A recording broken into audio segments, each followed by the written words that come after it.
All right, so let's go ahead and get started. We're in chapter 2, dealing with fluid properties, right? And some of them we already covered. I don't think we covered the ideal gas, did we, or did we not? So everybody's seen it before in other classes. The ideal gas equation is P, V is equal to N, R bar T. I think everybody knows each of the terms. Must be absolute pressure, absolute temperature, the volume occupied by the N number of moles, and R bar is the universal gas constant. You can rewrite it as PV is equal to mRT, where R is R bar divided by the molar mass, true? That's the gas constant for the gas of interest currently. If it's air, around 29, if it's nitrogen, 28, etc. Kilograms per kilomole, typical units. This class, we use a lot of PV is equal to, whoops, not there. P is equal to rho RT, where previously PV is equal to RT is used a lot.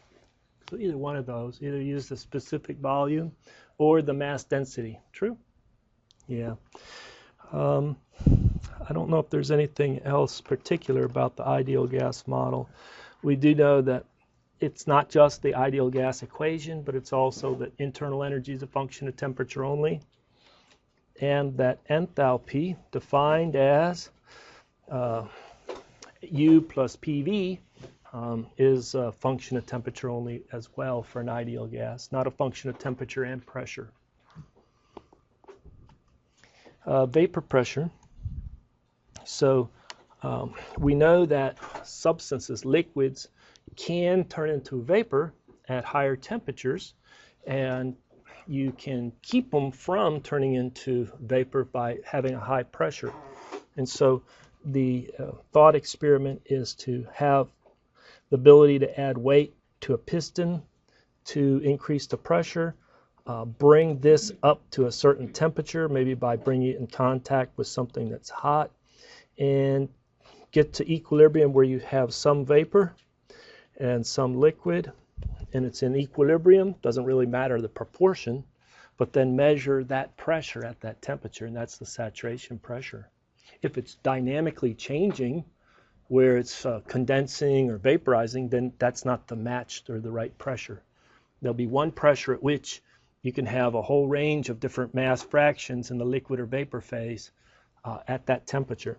And typically we plot it. Temperature is a function of the saturation pressure, and it goes dramatically increases with temperature. Here are some numeric values for water. Notice that you have a vapor pressure for water, but it's water not in the liquid state anymore. It's water in the solid state below 0 C. True? Okay. So, but you still have a solid chunk of ice, and then you have vapor over it in equilibrium. Okay. But when you get out here, you find that at 100 C, it's 1 atm.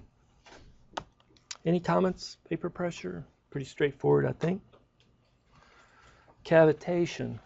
This is a phenomenon where bubbles show up in the liquid and then go away in the liquid. It's the going away part that creates problems for mechanical machines, for devices. Okay, so you use, they especially have a problem with the pumps. So in a pump, you ask yourself, where is high pressure? Well, typically the highest pressure is right at the discharge of the pump. Where is the low pressure? Right at the suction, right at the very, because it's dropping pressure as you're getting closer into the pump, because it's have to draw that water in or that liquid in.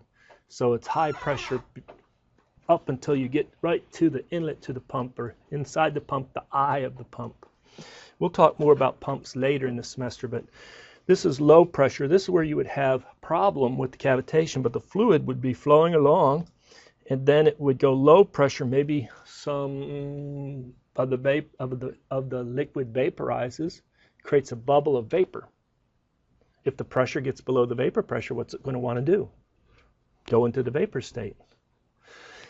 Now, it takes energy to go into the vapor state, so it's not like that it all can just magically go into the vapor state, but some bubbles can form, and once they form, that fluid will be swept with the bubbles into the high region part, typically further out along the impellers of the pump, centrifugal pump.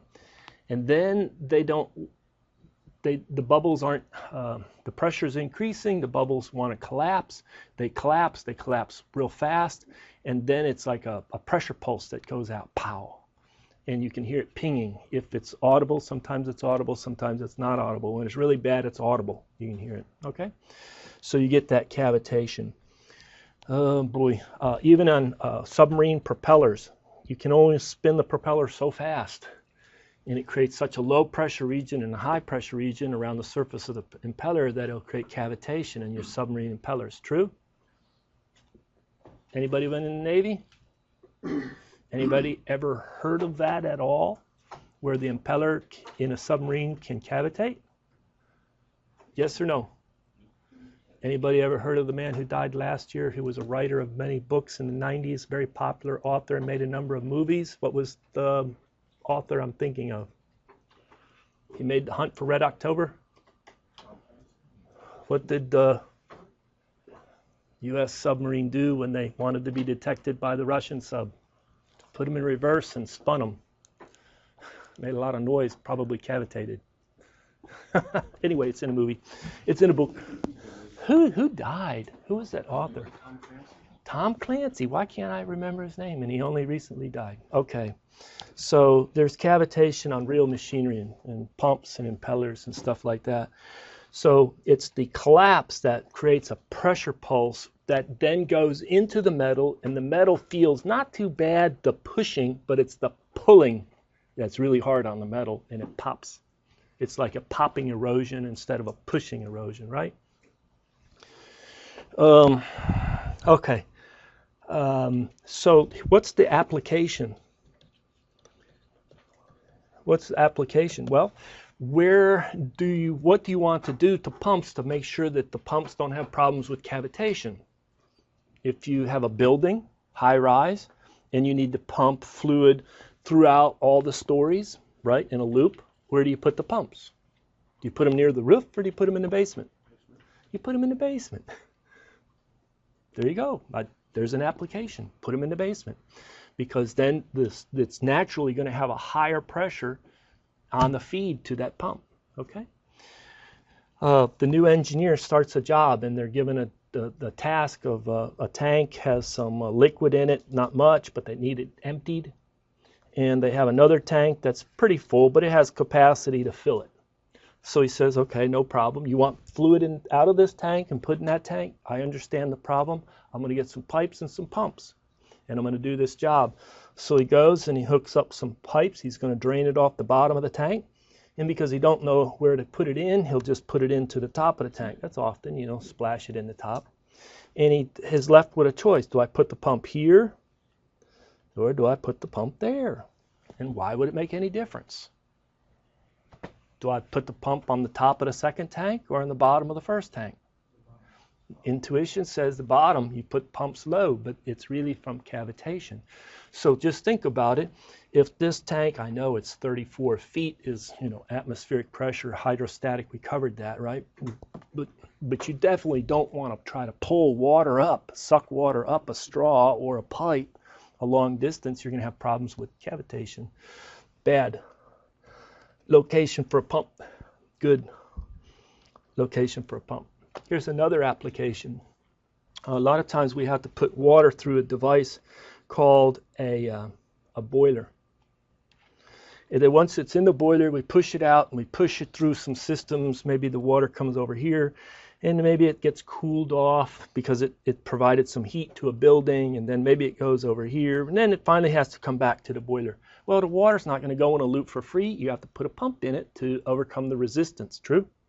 Where do you want to put the pump? Well, do you want to put the pump after the boiler, or do you want to put the pump before the boiler? Or does it matter? Some ways it doesn't matter, but from the point of view of cavitating and the inlet to the pump, right, right? Because what did this say about the vapor pressure of warm water? As you warm it up, as you heat it up, what happens to the saturation pressure? It's ready to go into vapor at lower or at even higher pressures, right? So warm water going into a pump has a higher tendency to cavitate in the pump than cold water. So I come back now armed with that information. Where would you like to put the pump? Would you like to put the pump at A or at B? Put it at A because it's cold water. And then the vernacular out there, if you ever work in the mechanical field like the MEP, mechanical, electrical, plumbing, they design layouts of buildings, they'll use something like this. They'll say you always, or you never suck a boiler with a pump, like pulling on it, because that's what pumps do. They pull water into them. Okay, the sucking. You never, you blow it or you pump it. You pump a boiler. You never suck a boiler. So this is no. Don't put it there. I probably messed up that phrase. It's been a while. Well, in the application of the two tanks, you're kind of pushing water also. When would be a good example of when you would prefer to pull? When you would prefer to pull, you really don't want to pull water because you run in that problem of cavitation. Now, also, you may have a chilled water line, and maybe this is a chiller. And the chiller moves it out to a building, and here you're picking up some heat and it's coming back warm. But you know what? That chilled water that's going in a loop to provide air conditioning in this building during the summer is not all that warm. Okay, well, the boiler is a lot warmer. And you saw the dramatic increase in the saturation pressure as a function of temperature. But down in this region for cold water, let's say it goes out at 36 degrees F. And maybe it returns 12 degrees higher, 48 degrees F, something like that. You could put it either way. It's not, the chillers are not sensitive. They're not going to cause problems. It's cold, so. But for a boiler, it's important that you pump the boiler. You pressurize and put it into the boiler. Those are a couple applications. I think everybody has done pretty well, probably in thermo coming through. You should be able to solve problems like this with a nozzle, and you have conservation of energy and kinetic energy and those type of problems. If you can't review it, right? I don't have time to teach thermo and fluids the same semester, right? Whole class in thermo is a prereq, as well as numerical, as well as dynamics, as well as some other material. True? Now, there's a couple properties given in the textbook, bulk, modulus of elasticity. It's just a property of the substance. You can look at how it's defined. Here's one, the coefficient of volume expansion. Now this one I always try to cover because you'll revisit that property again and again and again in a follow-on course. That's heat transfer. So fluids is a prerequisite to heat transfer. And what this says is that at constant pressure, if I change the temperature, how does the density change? Or at constant pressure, if I change the temperature, how does the specific volume change of my fluid? And it's hard sometimes to read these equations, but essentially most fluids expand at constant pressure on heating. So if you heat it up, it expands. So it takes a larger volume. So beta is positive, and as I increase temperature at constant pressure, the volume occupied by 1 kilogram is more. Okay? If I heat it up, what does the density do? Let's see, if the specific volume increased, what did the density do? Because they're reciprocal, right? So hot becomes lighter. Hot fluid typically becomes lighter. So in a gravitational field, if I have some fluid over here that's hot, and I have some fluid over here that's cold, and this is all the same gravitational field, typically the hot air likes to buoy upward. It's kind of a buoyancy effect. And the cold sinks. And maybe it's in a room where the wall over there is hot and the side over there is cold, and then you get a natural convection due to hot air rises, cold air sinks. and it's dictated by this parameter, the volume expansion coefficient. Now, gases have a stronger tendency to have natural plumes of hot air rising, cold air sinking. You probably sense that or know that through weather patterns too. True? You know, weather. Sometimes, if you ever lived in a place where there's maybe a little bit of a hill or a mountain or something, and a valley around it, at night, right? There's the tops cool off and the air flows down, and then in the daytime or when it's dawn, they're kind of nice and ambient right in here, that the air is not flowing up or flowing down. But then during the hot part of the day, the sun comes out, warms the tops, and then, but it really doesn't heat the valleys as quickly, and then you get the flow up. Anybody had that experience? Camping maybe somewhere, and it's nice, and yet it's the smoke was blowing this way at night, and now it's blowing that way in my campfire. Another one would be if I have a lake and water near a surface, whatever, island or something, or a shore of the lake, and then the water doesn't change the temperature as dramatically, the surface of the water during the day and night, okay? And the surface of the soil and the beach and that does change more dramatically between day and night, okay? But the water surface doesn't.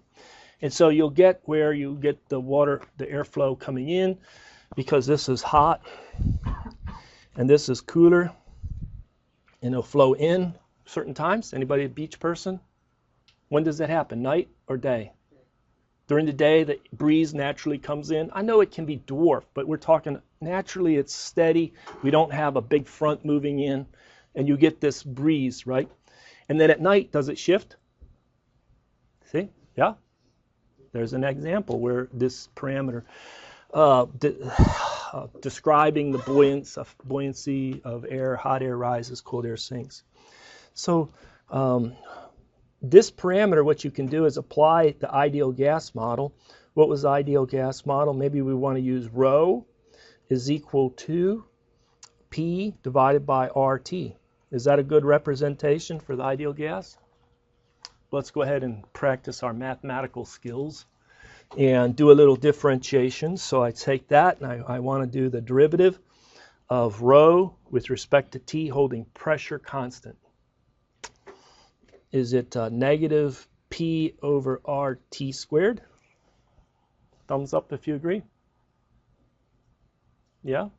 So stick that in. So our equation is negative rho, which is P divided by RT, times the derivative negative P divided by RT squared. Negatives go, P's go, R's go, one of the T's go, and we're left at the beta is equal to 1 over absolute temperature. It has to be an absolute temperature. Somebody says, it's 20 degrees C, tell me beta for air. Add 273 and use that for the temperature. You need absolute temperature there. Now, this is only for an ideal gas. For liquid, the book even gives a table of beta values for liquid water at different temperatures, okay? So you can find the volume expansivity. Speed of sound is another property. Here is a definition without a derivation. There's some derivation in the textbook. But for an ideal gas, you can work it out that C is equal to the square root of KRT. So that's a nice handy equation to know. What does the speed of sound do in air as a function of temperature? Go up or down with increasing temp? It goes up? Yeah, it goes up. Okay.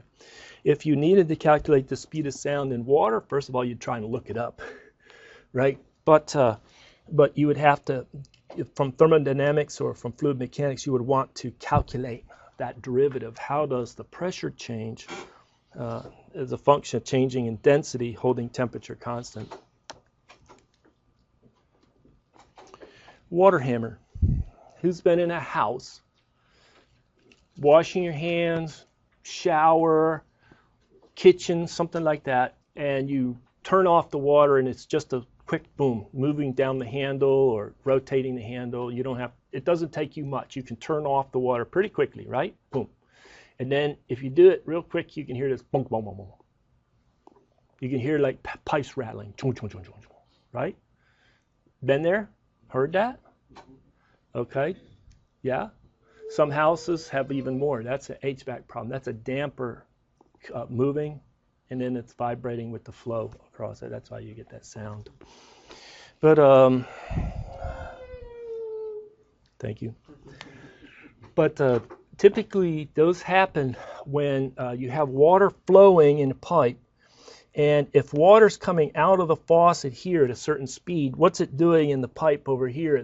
It's moving at that speed. It's moving at that speed. It's moving at that speed. It's like a train moving in a pipe. And then all of a sudden, I don't need any more water. Shut it off. Well, it's like the train and all those couplings go ching, ching, ching, ching, ching, ching, and they pile up, and the pressure pulse goes all the way back, telling everybody, stop, stop, stop, stop, and stop now, because we don't have any room for you.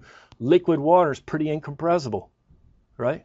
It can't sort of pile it up and then let it slosh back because it compresses it. So it creates a pressure pulse that goes back at the speed of sound back.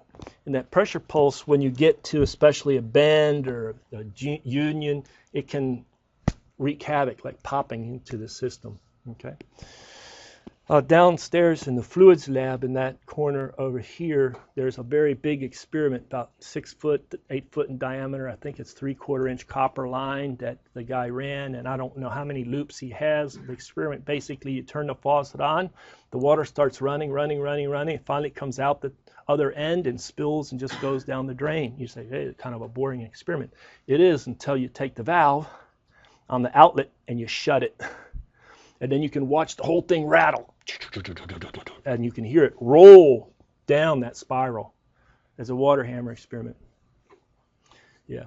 He even used to have it instrumented with a pressure sensor, and you could then watch the pulse go poof with a pressure transducer with a data acquisition system. So in complete liquid water systems, you have to accommodate for shutting off and having it continue. Here is what a plumber would install for a homeowner. Okay, for a homeowner. And if you recognize this little box, that's typically for your hookup for your washing machine. So you probably have hot water, cold water, and this is where you put the dirty water. Yeah. What'd you call it? The exit water. Call it the exit water. And it's just a hose that loops in there, and then it goes down.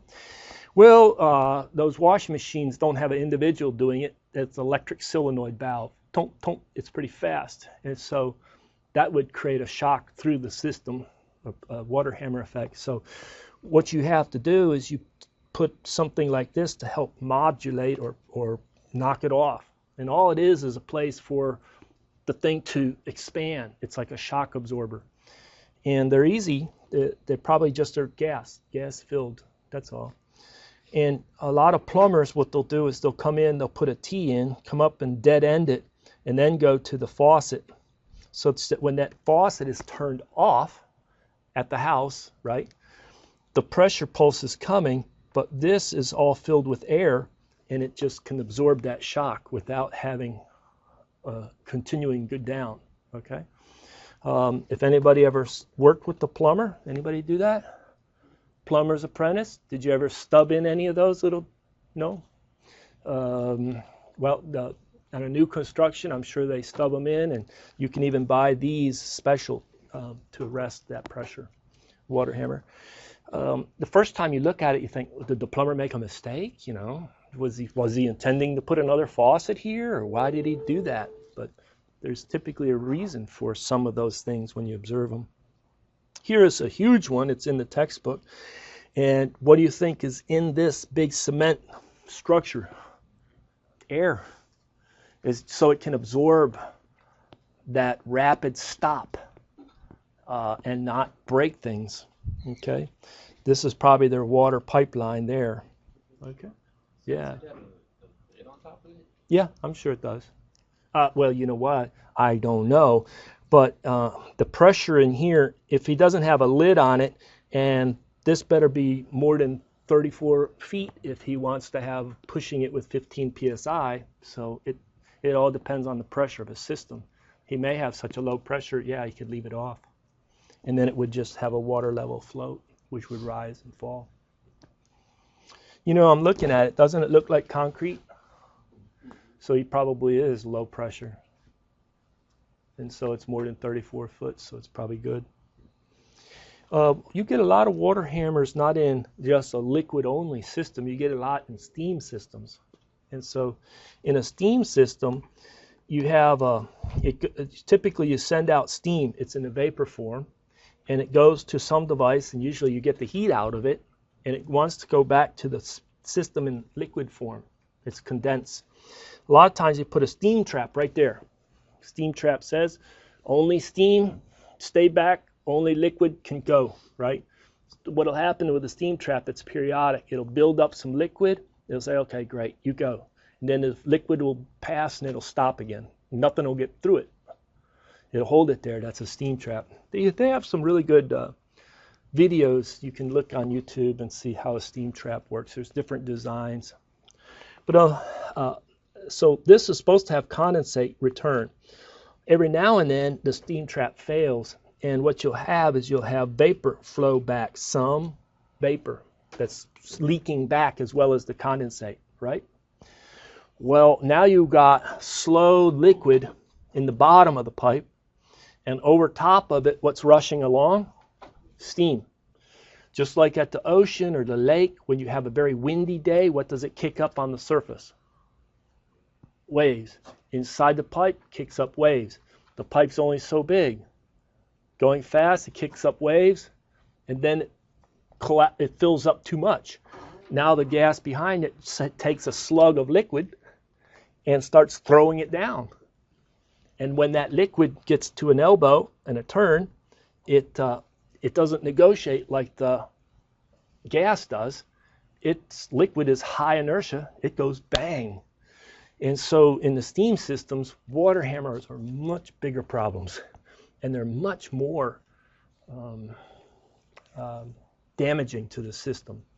Okay, and I share typically the story of a student who was in my class, and he said his first job when he started working at a power plant, it was a brand new power plant, was to chase down and eliminate all the water hammer problems.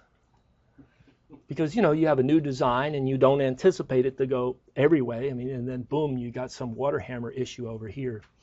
And when I was in grad school, it was in a very old building, and it had a steam system because it was up north. And at night, the building's kind of empty, and, you know, 2 o'clock in the morning, 3 o'clock in the morning. It's quiet, and then all of a sudden, it was steam system was throwing water hammer, it has a water hammer problem. And so it sounds like not somebody with a little ball peen hammer, little tap, tap, tap on pipes every now and then. It sounds like there's a ghost in the building with about a 20-pound sledgehammer or 50-pound sledgehammer, you know, the size of Arnold Schwarzenegger, taking out all of his frustrations on the piping system. And literally, that's what it sounds like. Oh, wham! Oh, wham! And that's water hammer problems. And it'll happen periodic based on the flow to the system, and then boom. Okay? So it may take, you know, maybe a minute or two between the pulses or the shots.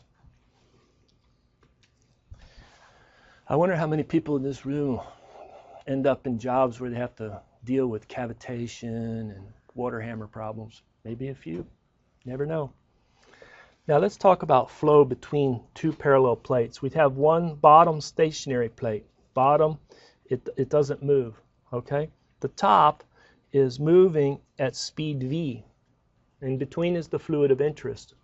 And what we're going to do is have a coordinate system that goes, because x is typically in that direction, right? Y will be in that direction. So y is going from the bottom of the plate at y equal to 0 to the top of the plate, where y is equal to delta, or no, let's put it lowercase l. That thickness, or the gap between the two plates, is lowercase l, and the fluid's filling that gap. Okay, so what does the velocity, because of our no-slip boundary condition, what does the velocity of the fluid adjacent to the bottom plate, what's its velocity? It's 0. What's the velocity of the fluid adjacent to the bottom of the top plate? It's flowing along at this magnitude, so we'll plot V. V, it would be the x component of the velocity. It's going in the horizontal direction to the right. And then just by common sense, it would be a linear profile. You have an infinite flat plate on top pulling and going.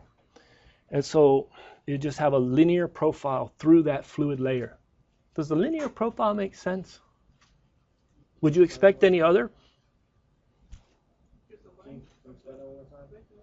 Does a linear profile make sense?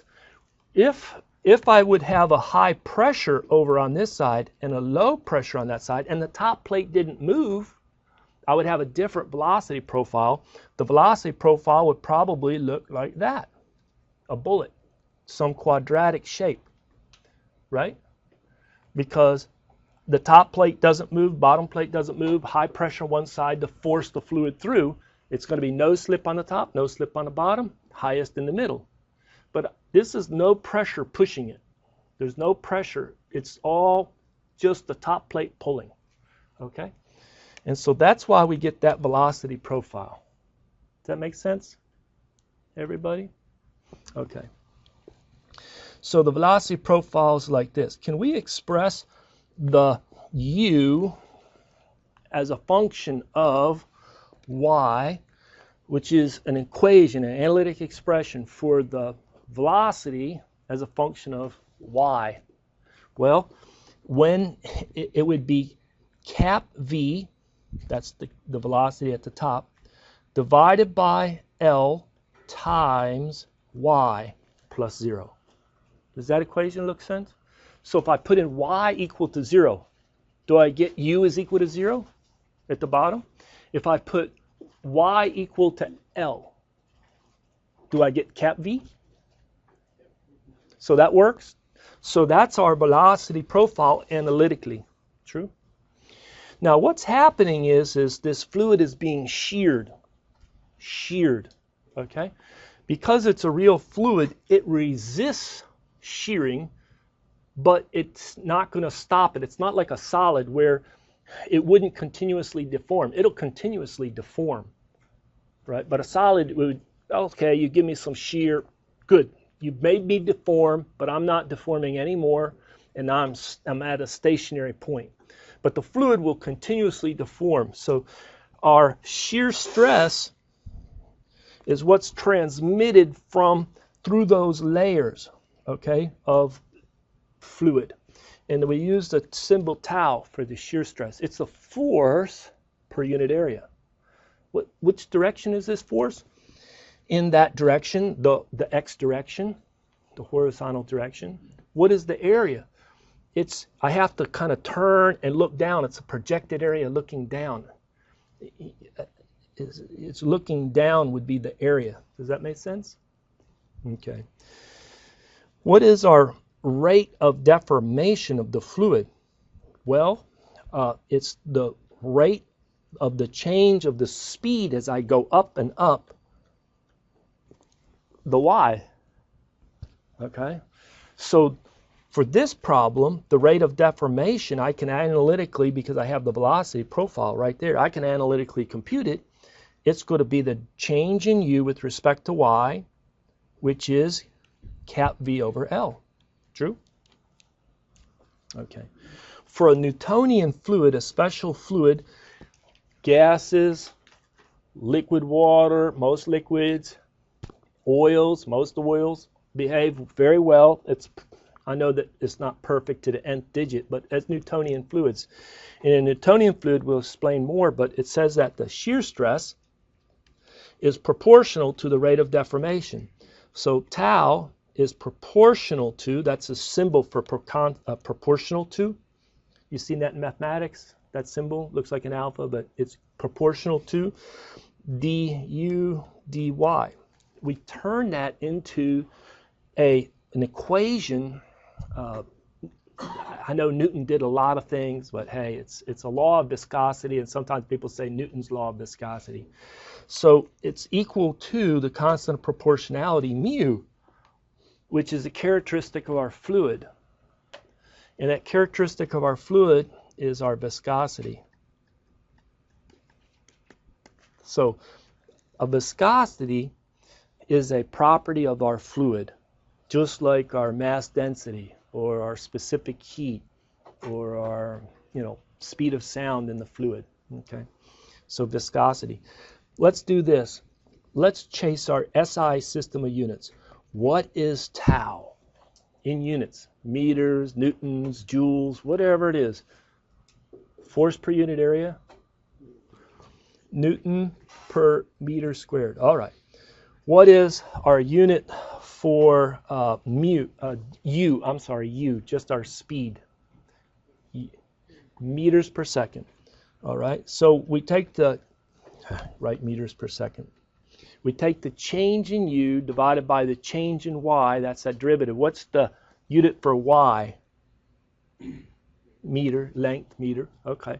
So that's the correct meter divided by second divided by meter is the correct units for this term, right? Right? The rate of deformation? Okay. So what are the units? Have to be the units on that viscosity to make the equation work, to be consistent. What is it?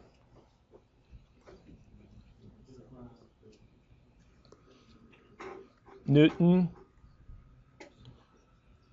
second per meter squared. Thumbs up if you agree. Good. So those are kind of funny units for viscosity, but that's the units for viscosity. So Newton second per meter squared. All right. That's called our, we'll get two terms for viscosity, but our absolute viscosity. All right. Now let's ask this question. What is the force required to move that plate along? Is it related to tau, the shear stress? So is it the shear stress times that area that's up there? Is that what it's doing? It is. Okay. So good. We're going to be armed with that. We'll come back to using these for an application problem, but let's talk a little bit about Newtonian fluid, because not all fluids behave as a Newtonian fluid. But what is the general characteristic of a Newtonian fluid? We looked at that law of viscosity. Tau is equal to mu du dy, right? That's our deformation rate. Okay. Well, if you plot it as I change the rate at which it's sheared, the deformation rate, how does tau change? If it goes up, great. Linearly, if it goes up as a straight line, that's great. Because I just take this equation, and it's on the y-axis, I have the shear stress, the x-axis du dy. So mu would be the change in the y over the change in the x. It'd be the rise over the run. It'd be the slope of this line, a over b, tau over du dy. That's the viscosity. That's equal to the slope. So if I have a Newtonian fluid, the viscosity is constant over a long, long range. It's not changing. It's a straight line. Notice for air, it's not as viscous, not as steep than water. And then oil is more viscous, so it's steeper.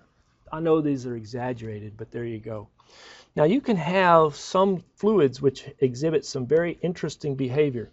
Here it looks pretty straight, pretty linear, but then as I'm really shearing it, really ripping, the top plate's really moving along, what does it do? It's like the viscosity, which is always the slope, thickened. It's like the viscosity increased. So with increasing shear, it thickened.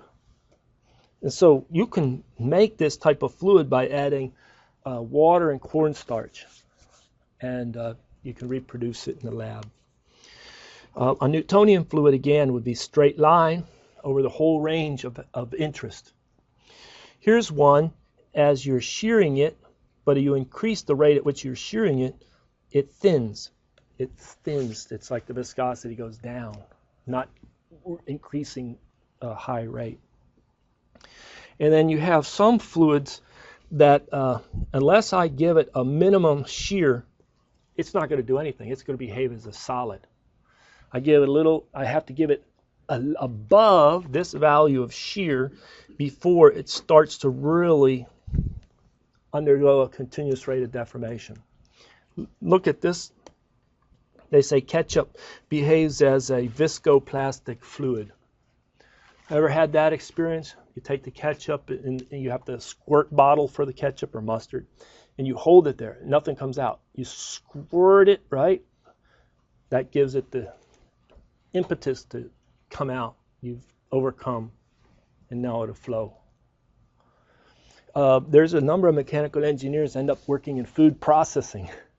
And food processing, packaging and making food and flowing in pipes, and that foods are not going to be easily Newtonian fluids, right? Like ketchup. So, all right. Let's now apply this to a device to measure the viscosity of a fluid. Conceptually, think of a long cylinder like this, and I have an inner part that's going to rotate, the outer part stationary.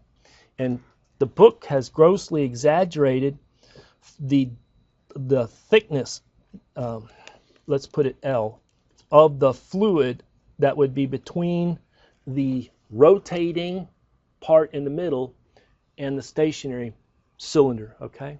But they've done it for visualization purposes, because if it's a very small layer of fluid, not much gap, and it's filled with that fluid, then basically the velocity profile is just like what we had. You could cut this conceptually, unravel it, and it looks like a flat plate sliding over a stationary plate. All right? And because it's circular, well, then it gives you the infinite nature to it. Now, don't worry about the top and bottom. Let's say this thing is long, right? A deep cylinder, okay, in a deep shaft. Okay, how are we going to measure the viscosity of a fluid? I want to get a measurement of mu using this device.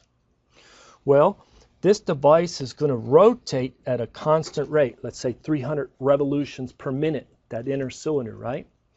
And because of the viscous fluid between the outer part of that rotating cylinder and the stationary part, the outer cylinder, it's not going to just spin it up once and let it go, hands off. It'll continue to rotate at 300 RPM.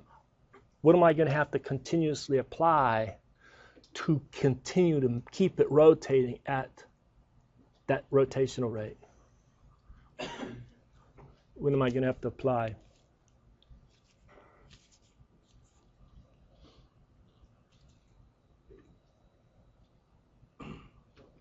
Torque. Yeah, torque. You could have said power, that would have been good, but torque. Now, torque, there's a symbol that we want to use for torque. Unfortunately, maybe used tau for torque before. Let's use cap T for torque because tau we used for shear stress, right? So cap T would be the torque applied. Let's review torque. Torque. What are the units of torque? Newton meter. That's right. So those are the units of Newton meter. How did you ever, get a torque on it? You basically had a force at a perpendicular distance. True? Right? So that's how you have a torque. All right. Now, let me do this. Is when we had our previous problem, we cut it, unraveled it. We talked about that force to continue to move that surface at a constant speed v. True? Can you relate the force F and the torque T.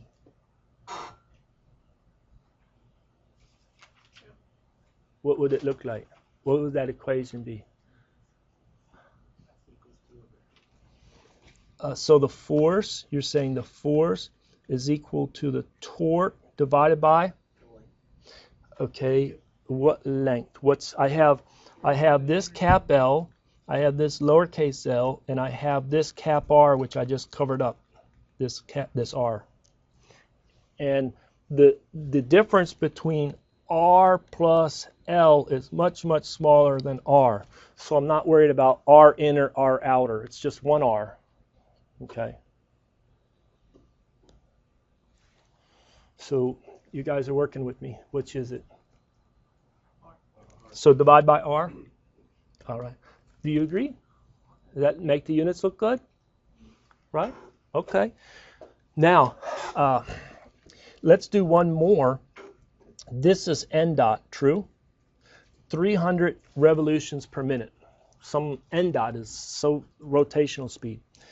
Can I get the speed here? Actually, it's the other way, isn't it?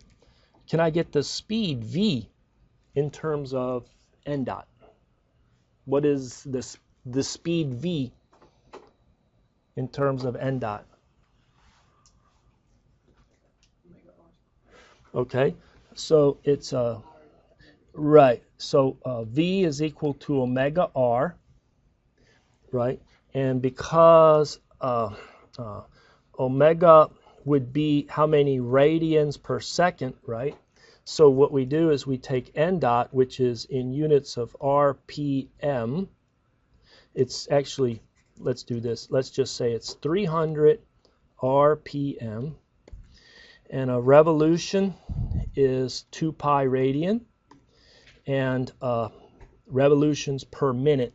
See, this RPM, maybe you want to write it like this, revolutions per minute.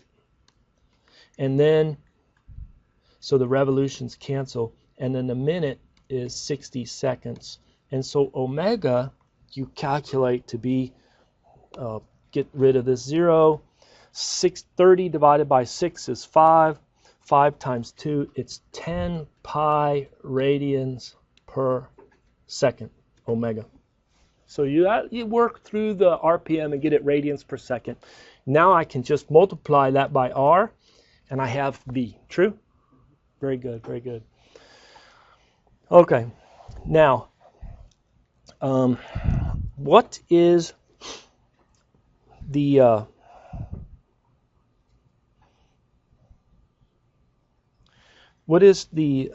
how do I get a measurement on the viscosity? The viscosity is the ratio of tau, the shear stress, divided by du dy. True? Is that what we agreed, unraveling the law of viscosity? So the mu is equal to, work with me on this. What is tau? It's a force per unit area. I got the force. Is that the torque divided by the radius? Is that the force? How do I get tau?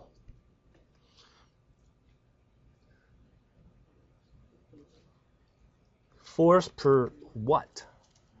Area, but what area? So help me with it in terms of these variables. What is it? Okay, you like a pi r squared, or do you? No. Remember, it's not the top, it's the sides that are giving us the viscosity. Right? It's the 2 pi r, you called that the circumference, times the length. Do you agree? Is that the right area now? So there you go.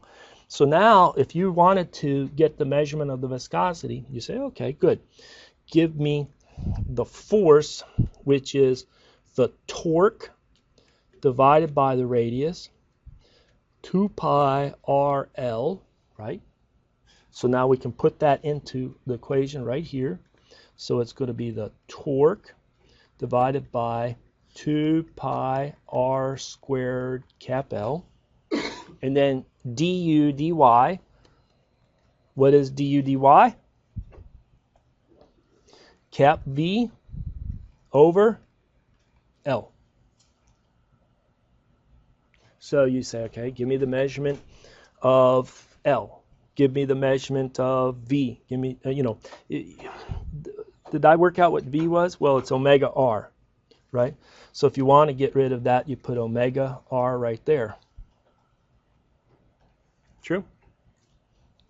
And there you go. So you could see how you could measure, you could make a measurement of the viscosity of a fluid using this simple apparatus. Any comments or questions on that one? Look good? Take a look at this plot straight out of the book. Let's make some observations about this plot. What's on the x-axis? Whenever you're given a plot, you interrogate it, you work through it in your own mind. What's on the x-axis? Temperature, increasing temperature, true? Look at the range of temperature, how cold to how hot. It's not that bad, right? It's down there where it's cold, -20 to pretty hot, 120, okay? Now, what about the y-axis? How big of a range? It's our absolute viscosity, it's our mu. Look at the units, Newton second per meter squared. Do you like those units for absolute viscosity? Do you like that symbol for it? Yeah. Okay, that's mu. We just were introduced to that property. Look at the range. What do you think? Small range, like the temperature, wasn't too big a range. I've seen plots with temperature ranging over a larger range, right? But look at this plot. This one thing about fluids, you can see some plots with y-axes that have a lot of range to them. What do you call this scale? Linear? Is that a linear scale on the y-axis? It's logarithmic, right? And so this is a factor of 10, factor of 100, factor of 1,000, factor of 10,000, right? Logarithmic scales cover a wide range quickly in that limited space. So now we know what we have. Now let's take a look and see. I've got some oil, oil, oil, oil. Then I have whatever that is, kerosene, carbon tetrachloride, ethyl alcohol, water, benzene, gasoline. All right. Then I look down here. I've got a helium, air, carbon dioxide, hydrogen. Make some observations about what you see. These are gases. These are liquids. Right? So what do you think about the magnitude, relative magnitude of the viscosity of gases versus the magnitude of the liquids? They're dramatically, they're separated, right? Liquids are higher viscosity. True? Now we take a look, just focusing on our cluster of gases. As I increase temperature, what does the viscosity of my gas do? They go up. Is that true for liquids? Just the opposite. That's why they try to put this on the same plot. Show you the contrast between liquid and gases, and to show you there's a modest, small increase of the gas viscosity as you increase temperature. How about for the liquid? Is it a more dramatic change? Yeah, it's a much more dramatic change. So the temperature, the viscosity of some of these liquids are much more temperature sensitive than a gas would be. Okay. Now, what about this cluster up in here of liquids? Oils compared to water and some other non-oil fluids. What do you think? Even higher. It's on the top of that group, isn't it? The oils are higher viscosities than the water. Okay. Now look also at the steepness of the curves. So let's say anybody been up north and they come out and they want to start their engine in the middle of winter up in Alaska, Minnesota, Illinois, anywhere, right? Up in there in the middle of winter. It's a cold day. How cold could it be when you want your engine to turn over because you need to go to work and the oils in your engine is that temperature? What temperature would that be? 12 degrees. 12? Fahrenheit? Yeah. That's below 0 C, isn't it? So let's just put it down in this vicinity. But you could be in Fairbanks, maybe you're in the military or somebody, and it's even colder, right? But look how thick that oil is, how high the viscosity is in that oil. You're running your car. It's at normal operating temperature. It's August. You're in San Antonio. You're driving home at 5 o'clock in the p.m. in August. What's the temperature of the oil in your engine? What's the thermostat regulating the temperature in your engine at, typically? It's where? Okay, you got two of them. You got degrees F, which is what we're conversing in the United States, because you go to the guy at the parts store, give me a 195 thermostat, or give me a 185 or 210 would be like the higher limit on the thermostat temperature range. I don't know of any higher. Or degrees C. So a little below 212 degrees Fahrenheit translates to what in degrees C? A little below 100. So we're out in this range for sure. Your oil has to work. And that car, after it's up and running, even in the cold weather up north, you're going down the freeway. That temperature is being regulated by that thermostat. And so now that engine oil is up in that temperature range.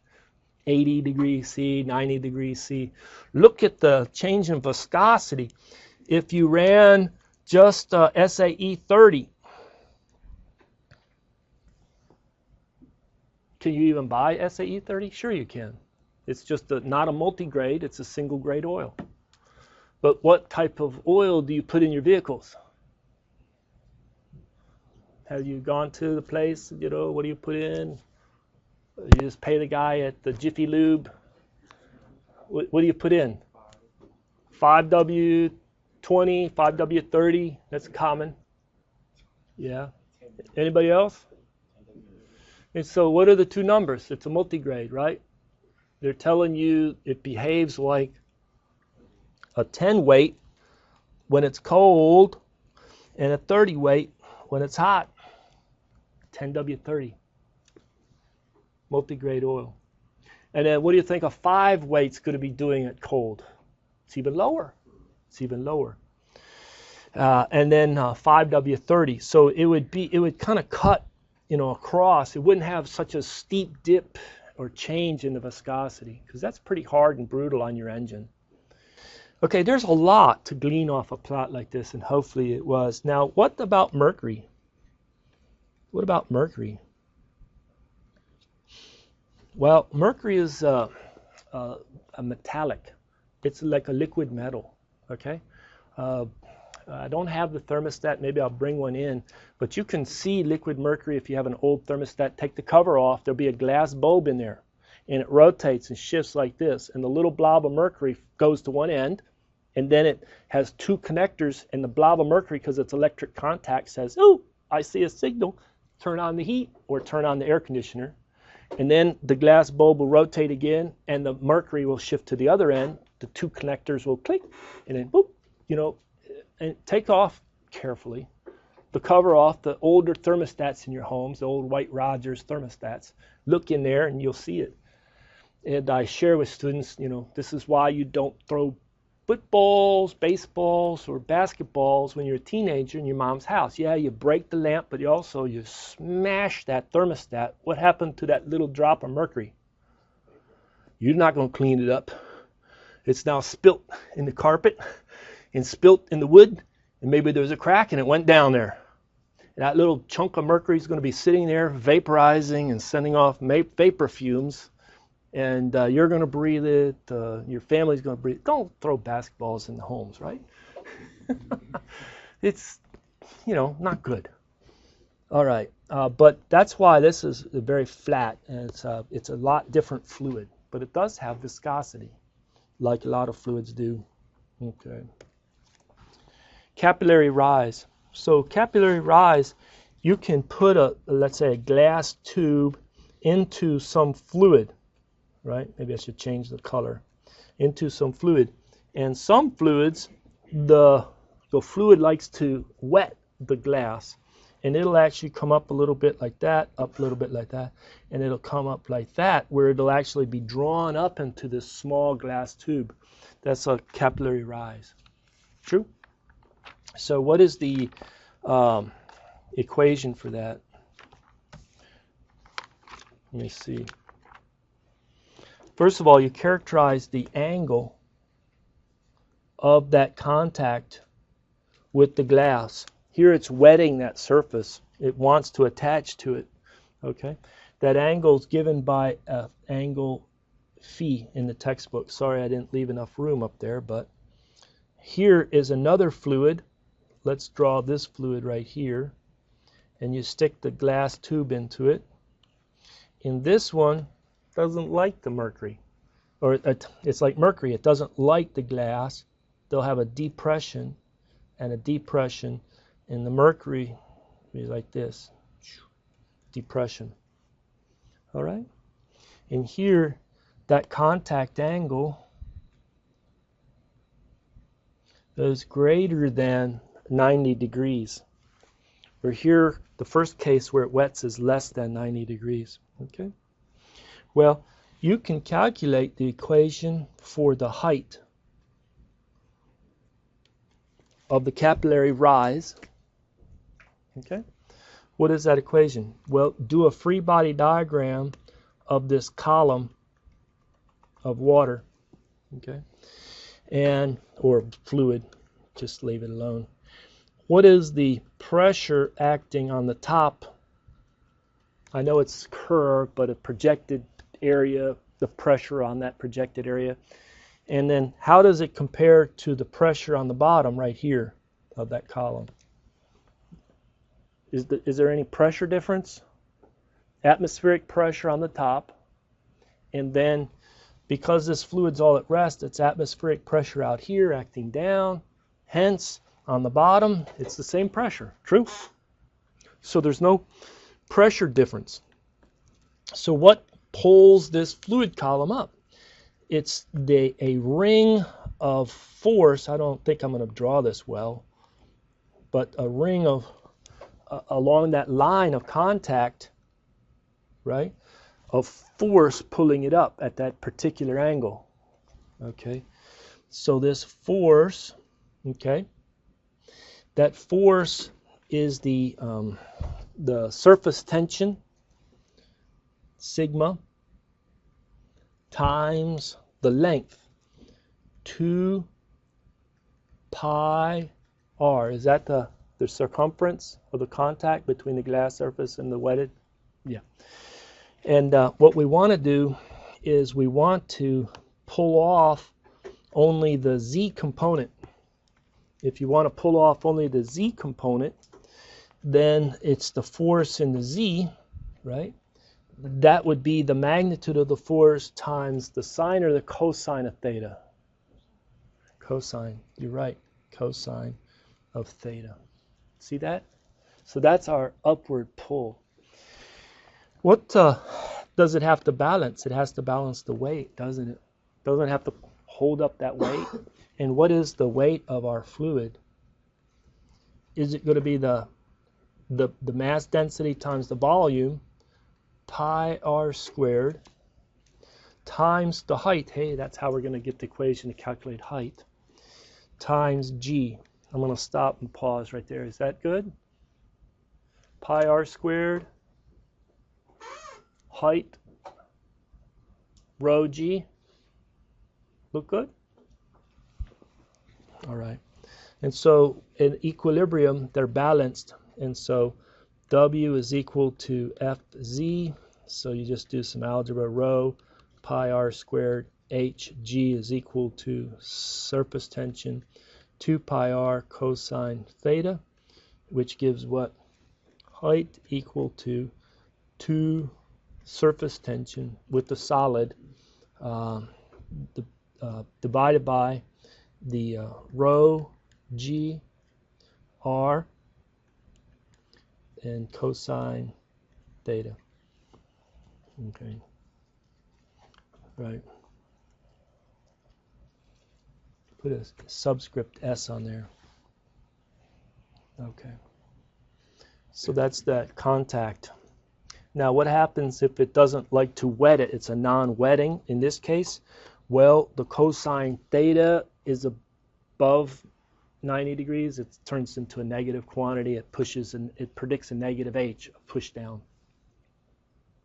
Okay, so it'll work for both of them. All right, let's go ahead and pause. I'm going to stop. All right, let's talk about fluid statics, right? So I think everybody's familiar with this type of equation where it's rho GH, true? You heard of rho GH? Yeah. Okay. So if I have a fluid that's at rest, it's not moving, all right? Then the pressure doesn't depend on the x direction. It depends on just the y, how deep you are from the surface, from that flat surface. So you measure straight down, and there you go, and you get the pressure at A. Now, what about the pressure at A versus the pressure at B? They're at the same depth, but A was on a flat surface of the bottom of the tank, and B is on a slope surface on the bottom of the tank. They're the same pressure.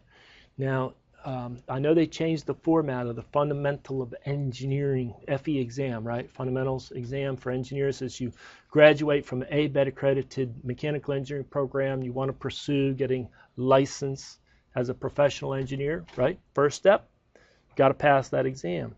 They have exam questions. They used to only give you 2 minutes to evaluate, read the whole thing, and answer it per question. I don't know, they changed the format a little bit. They'd have a simple question like this. And I remember almost verbatim this type of question. And the surface was over here curved, but it's just rho GH. It didn't matter the orientation of the surface. True? And so boom, you got your answer on that one, and you move forward. C, look at this. Instead of being flat, it's a little concave. Oh, D, little convex. Doesn't matter. They're all at the same depth. True? E, same. But look at H and I. Now, they're the same depth from the free surface. True? But it has to be the same fluid. So is the pressure at H the same as the pressure at I? No. Which one's higher? H, because this mercury much denser. How much denser is it? 13.6. But the pressure varies with the depth as rho GH. Let's derive that. Let's just go through the derivation. Okay? It's good to do every now and then. So what we want to do is we want to introduce a coordinate system that is measuring z upward, positive z upward, okay? And we have g gravity down, okay? And what we do is we say, I want to analyze a little chunk of fluid, and right there's a little chunk of fluid, okay? It's a three-dimensional little chunk of fluid. I'm trying to show it to you. Now, it's all the action is in the z direction. Okay, but the chunk is delta x on one side by delta y on the other side by delta z high. So this area up here is delta x, delta y. The area down below, because the cube has 6 surfaces, true? The top surface is magnitude delta x, delta y. The bottom surface, delta x, delta y, true? All right, delta x, delta y. And the height is delta z, true? That's our little cube. Now, we want to analyze the motion of this little chunk of fluid. Now, I know it's silly, but we're going to apply Newton's second law. Sum of the forces acting on that chunk equal to the mass times the acceleration of that chunk. The fluid's at rest. What do you do with that right-hand side? 0. It's at rest, right? So from statics, the sum of the forces have to be 0. Okay. what forces, and let's only focus now on the z direction. I know that we could write this as a vector equation, vector equation, vector equation, vector equation, but let's just focus on the z direction. What forces do I have acting on this chunk of fluid? It's at rest in the z direction. Do I have a little weight due to its gravity? Yeah, I do. Do I have pressure on the top surface? And if the pressure is on the top surface, which way is it acting? Is it acting to suck it up or push it down? Push it down. Now, how about on the bottom surface? Do I have a pressure acting on the bottom of that little? Yes, I do. Is it acting to push it up or pull it down, the pressure? See, pressure is always funny. It's everything the outside of my chunk is exerting a pressure on it, in toward it. Okay? So it's both. Why did I? Oh, that's the weight right there. I should have changed color, shouldn't I? The weight is down, and then this is the pressure going up. Okay. So what we have is we say, this is the pressure at a location Z. This is the pressure at a location Z plus delta Z. Z plus delta Z. Okay. So let's do this equation. Let's get our three forces on our left-hand side. We'll have the weight acting down. The weight is going to be rho times delta x, delta y, delta z. Isn't that my volume? So that's my mass. Rho times the volume times g. And let's put a negative sign on it because it's not pulling it up. It's going to make it fall if there was nothing to support it. True? Then we'll put negative the pressure at x, not x. Let's put it, you can either put it pressure at z plus delta z or put it as a subscript. Let's put z plus delta z. That means it's the pressure on the top surface of that cube. True? And you multiply that by delta x, delta y. That's pushing it down. The only one pushing it up is pressure below, pressure at z. And it's delta x, delta y, and that sum is equal to 0. Did I make an error yet? I'm going to make an error, right? Sometime. But does it look good? So can we cancel the delta x and delta y? Good. Can we rearrange this equation such that we get the pressure at z plus delta z minus the pressure at z divided by delta z is equal to minus rho g. Did I do the algebra correct?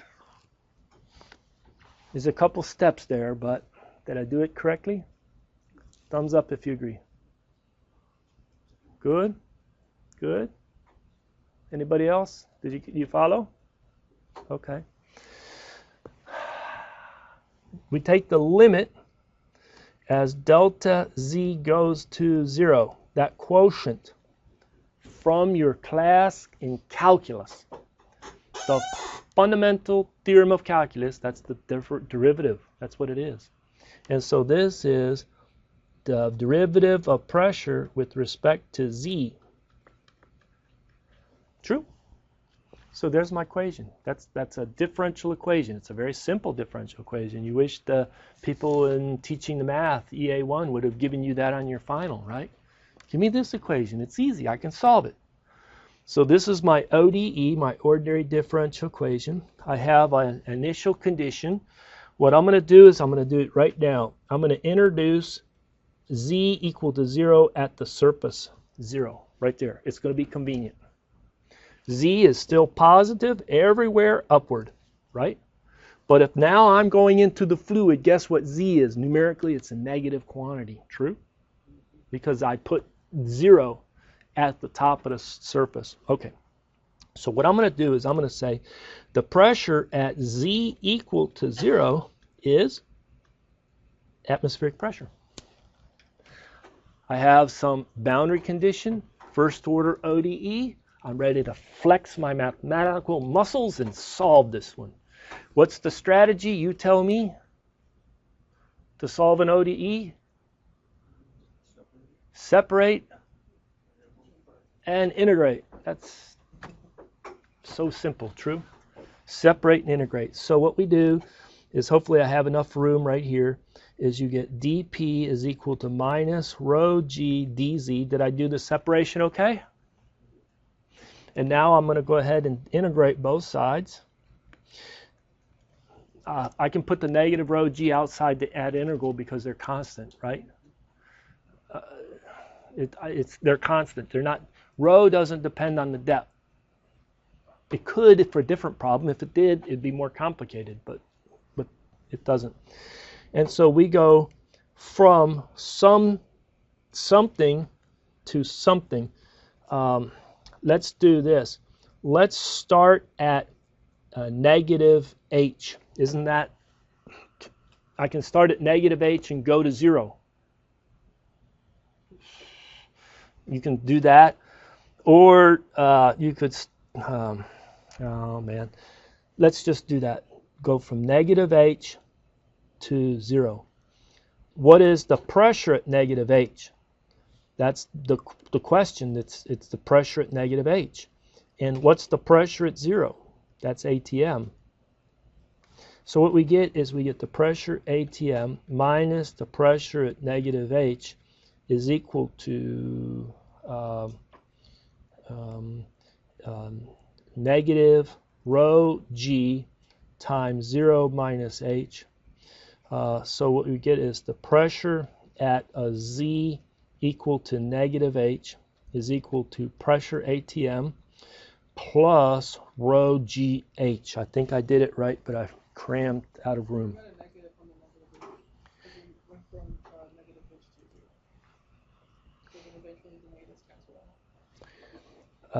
Yeah, that negative and that negative contribute to a positive right there, right? No, I was talking about the integral itself before that. It was from 0.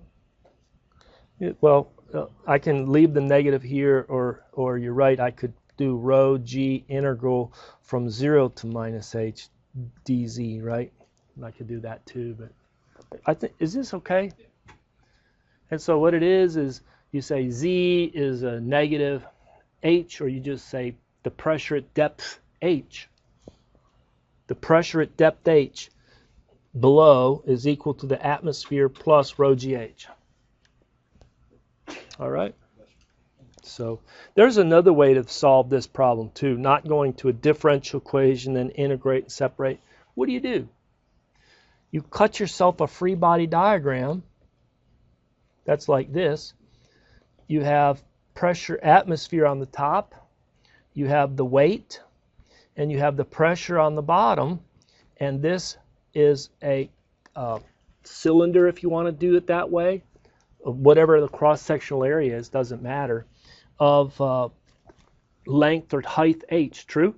If you do the free body diagram, you don't need the differential equation, and you just get the pressure on the bottom is equal to the pressure ATM plus the weight divided by, well, I need to do it in a couple steps here. What is that weight? It'll be the cross-sectional area times h times rho times g, true? And so the pressure at the bottom times the area is equal to the atmospheric pressure times the area plus the weight. And so the pressure at the bottom is equal to the pressure ATM plus rho gh. Ta-da. Well, kind of non-exciting when you get to the end. But you just do a static free body diagram on a chunk of water of arbitrary cross-section A. Right? All right, Pascal's law. Have you heard of that one before? What it does is, it's if you have a confined fluid and I boost the pressure somewhere, the pressure everywhere is boosted by the same amount. So essentially in a hydraulic system, the pressure at the bottom of this piston right here is the same as the pressure at the bottom of that piston right there. They show them to be fortuitously at the same elevation, but often in these hydraulic systems, the change in a few feet of elevation on a mechanical piece of machinery, that hydrostatic pressure difference is negligible compared to the real pressure of the hydraulic system, right? It's dwarfed by that. So what we have is the P1 is equal to P2. Well, what about this F1? F1 is pressure 1 times area 1, and area 1 is much smaller than area 2, much larger. So you get a mechanical advantage where F2 is also P2 times A2, well, but P2 is F1 over A1, and so you apply a small force F1 through a huge mechanical advantage in a hydraulic system, allows you to lift something very heavy, right? Lift something. That's the beauty of hydraulics.